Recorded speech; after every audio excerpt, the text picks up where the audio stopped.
ng isang kamangamanghang bagay. Marahil kung hindi man directly ay talagang masasabi mo, di ba? Dinadasal-dasal mo na sana pansinin ka ng crush mo. Di ba? Si Dao Mingzu o si Lee Min-ho o di kaya yung member ng BTS. Di ba? Hinihiyawan yan eh. Kapag nakikita, ay talagang kapag nakita mo, tapos tiningnan ka, pinansin ka, ay talagang nakakamangha, para kang binuhusan ng malamig na tubig na hindi ka makapagsalita at natutulala ka na lamang. Minsan yung iba talagang sumisigaw, pumapalakpak at kung ano pa. Kasi matindi nga yung reaksyon. Lalo na, yung mga bagay na tingin mo imposible tapos nangyari sa'yo. Ang tagal mo nang nagno-novena para makapag-asawa. Hindi na boyfriend ang hinihintay mo eh. Diretso na Lord, asawa na kagad. At the age, yung magpapatak ka na ng 50, biglang may nagparamdam sa'yo. Akala mo kaluluwa. Kasi mukha siyang kaluluwa. Yun pala, yung mapapangasawa mo, ay talagang hindi madali.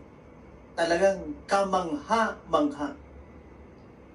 Marami pang bagay na sa tingin natin, minsan parang hindi tayo karapat-dapat. Pero dumarating sa buhay natin dahil ganun tayo kamahal ng Diyos.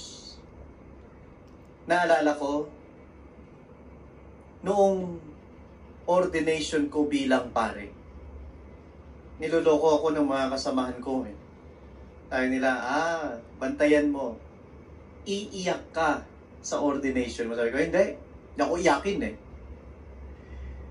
Pero nung ordination ko na, sa pagpapare, nung simula na umawit yung choir, tapos kinanta na yung papuri sa Diyos, ay talagang namamalayan kong tumutulo yung luha ko sa tuwa. Wala akong masabi, kundi umiyak para ipahayag lang yung tuwa ko. Lalo na nung i-consecrate ko na yung sarili ko para maging pare. Nakadapa kami kasama yung isang paring uordinahan din. Nung nakadapa na ako, talagang basang-basa yung alpombra na kung saan ay dinapaan ko. Sa dami ng luha na tumulo mula sa mata ko. Amazing. Yun ang masasabi ko. Ang karanasan na ganito, it's really an amazing. God's blessing is always amazing. Yan ang nangyari din kay Zacarias. Nung nagpakita sa kanya ang anghel at sinabi sa kanya, dininig ng Diyos. Because it was amazing. God's blessing is always amazing. Because it comes according to God's plan, according to God's opportune time. Not our time, not my time, not your time. At kapag dumating yung ating dinadasal-dasal sa Diyos na minsan hindi na natin inaasahan na ibibigay pa, pero yun pala nakalaan para sa'yo, ay talagang it was really an amazing experience. Na talagang matutulala ka. Si Zacarias, si Elizabeth, ang mag-asawang ito, hindi nila sinukuan ng Diyos. At hindi rin sumuko ang Diyos sa kanila. Talagang nagdasal sila at naghintay. Mga kapatid, sa karanasan ni Zacarias sa ebanghelyong ipinahayag? Sa isang taong naghihintay, dakilang biyaya ang ibibigay.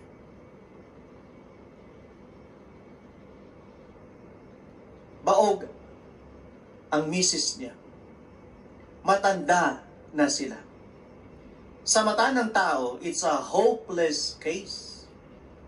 Pero hindi sila huminto sa pagdarasal. Nasaan si Zacarias nung ipinahayag sa kanya ng anghel ang mabuting balita na ang asawa niya na si Elizabeth ay magbubuntis? At ang sabi sa kanya ng anghel, dininig ng Diyos ang panalangin mo. So naririnig ng Diyos ang panalangin ng tao. At ipagkakaloob niya ang dinarasal natin sa panahon na itatakda niya na mas liligaya tayo ng higit. Mga kapatid, hindi lang madali ang maghintay. Hindi madali ang maghintay sa katulad ni Zacarias, sa katulad ni Elizabeth, sa pwedeng ibigay ng Diyos. Pero naghintay sila eh. Sa paghihintay, pwede kang mabagot eh. Lalo na sa panahon natin ngayon, na ang lahat halos mabilis. Napansin nyo, pag mahina ang wifi, bagot ka na eh. Naiinis ka eh. Tulad yan, nanonood ka ng online mass. Parang ang pinapanood mo, may subtitle. Kasi iba yung buka ng bibig sa sinasabi. Papuri sa Diyos sa kaitasan. Ay yung buka ng bibig, huli, mas nauna yung sound. Nababagot ka eh. Pag hindi maganda ang pinapanood mo sa YouTube, ifo-forward mo eh. Tapos kapag may commercial, iintayin mo yung panahon na skip. I-skip mo eh. Hindi mo na tatapusin. Nung kapanahonan namin, iba eh. Hihintayin mong matapos yung commercial sa TV. Saka mo panunuorin yung sunod na kabanata. Kaya ngayon yung iba, di ba, kapag may mga episodes, hintayin ko na lang para tuloy-tuloy. Yung mga 12 seasons, kaya tingnan mo, mukhang zombies nung matapos. Kasi talagang ang haba, tinuloy-tuloy eh. Bagot. Nababagot na. May instant jowa. Di ba? Nakita mo lang, nakindatan mo lang, sumunod na sa'yo. Instant. So lahat ngayon mabilis, kaya talagang hindi madali ang maghintay. May kabagutan. Pero ngayon pinapaalala sa atin, kung mayroon kang ipinagdarasal sa Diyos, maghintay ka lamang at ipagkakaloob ng Diyos yan sa tamang panahon. Kasi sa isang marunong maghintay, biyaya ang ibibigay. Yes. At nung dumating nga sa panahon ni Zacarias, naghintay siya. Anong ginawa ni Zacarias habang naghihintay? Sa panahon ng pandemya ngayon, isa ito sa mga hinaharap natin. Parang hindi naman sinasagot ng Diyos ang panalangin ko. Tagal-tagal ko nang nagdarasal. Inabot na ako ng pandemya. Meron nga ako narinig eh. Kahit may COVID, okay lang basta magka-jowa. Matindi ng pangangailangan yun. Pero mga kapatid, ito ang sinasabi sa atin ngayon. Paano ba tayo maghintay? We are praying to God that may God grant our prayers, our petitions. Pero nananalig ba tayo habang tayo'y nagdarasal? Si Zacarias, Noong ipinagkaloob na sa kanya ng Diyos ang kanyang ipinagdarasal, he was in the mode of prayer. He was so close to God. Nasaan siya? Nag-aalay siya para magsindi ng kamangyan. Siya lang ang nakakapasok sa lugar na yon. At dumating yung pagkakataon na yon na he was so close to God. Dalawa kasi ang pwedeng lalo na sa pagdarasal. Dahil hindi sumasagot ang Diyos, hindi ka agad na ibibigay ng Diyos, hihinto na ako sa pagdarasal. Aalis na ako sa Diyos, lalayo na ako sa Diyos. Minsan, ipagpapalit ko pa ang Diyos. Nasabi ko na to, uulitin ko lang. Napansin nyo ba yan? Minsan sa mga altar natin, kung hindi man sa bahay, doon sa mga may negosyo, may mga maliliit na altar sa tindahan eh. Doon sa altar, nasa gitna, si Mama Mary, si Jesus, o minsan si Santo Niño. Tapos sa gilid, sa tabi ni Santo Niño, mayroong isang mataba na kalbo na imahen, kulay green, minsan puti. Tapos, mayroon pang palaka na kulay green na kumakain ng pera. Tapos minsan, mayroon pa yung pusang 6 ang bigote, 3 rito, 3 rito. Tapos talagang malambot ang kamay, panay ang ganon. Di ba? Minsan may tindahan akong binless na ganito. Out of curiosity na tanong ko, nandito na po si Santo Niño. Bakit mayroon pa po iba?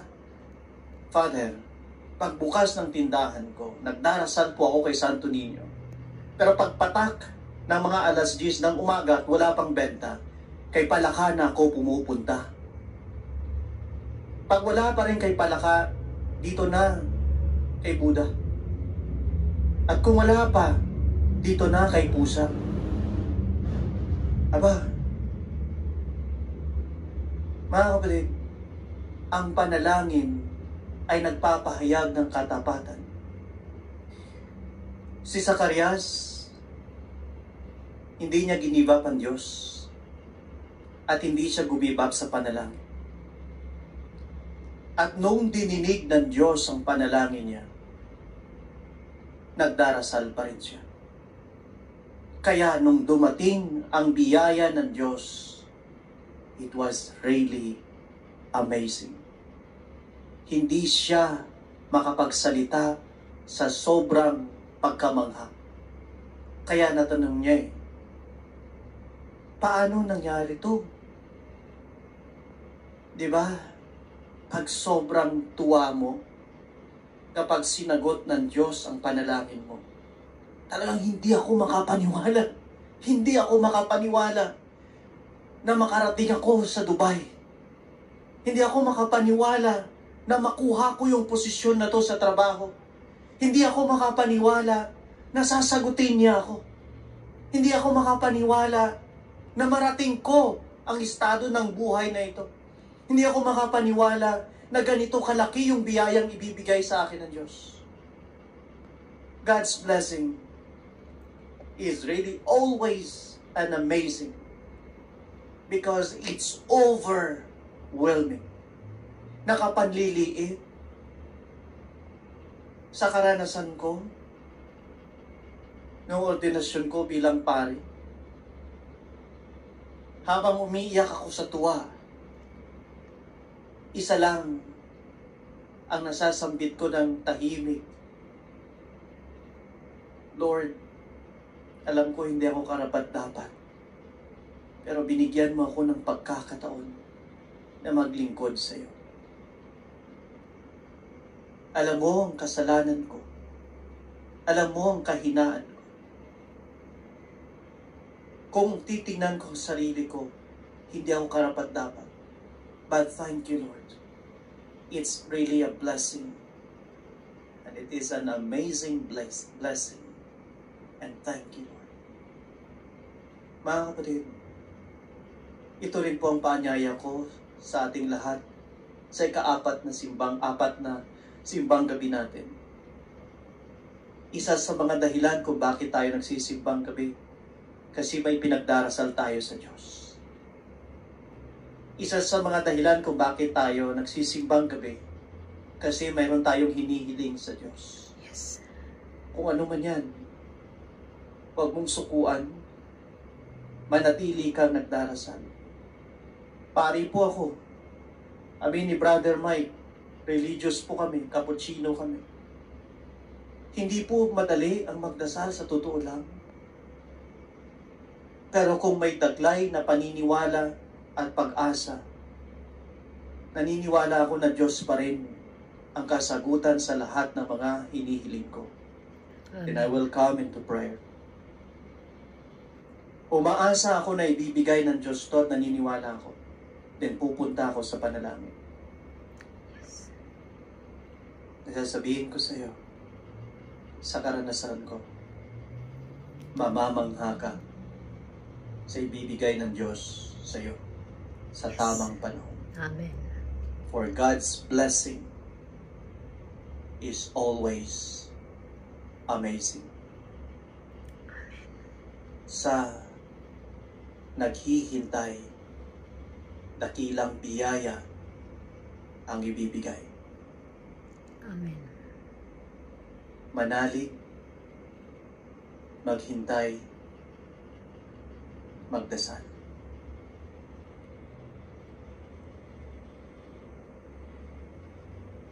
Ipahayag po natin ngayon ang ating pananampalataya.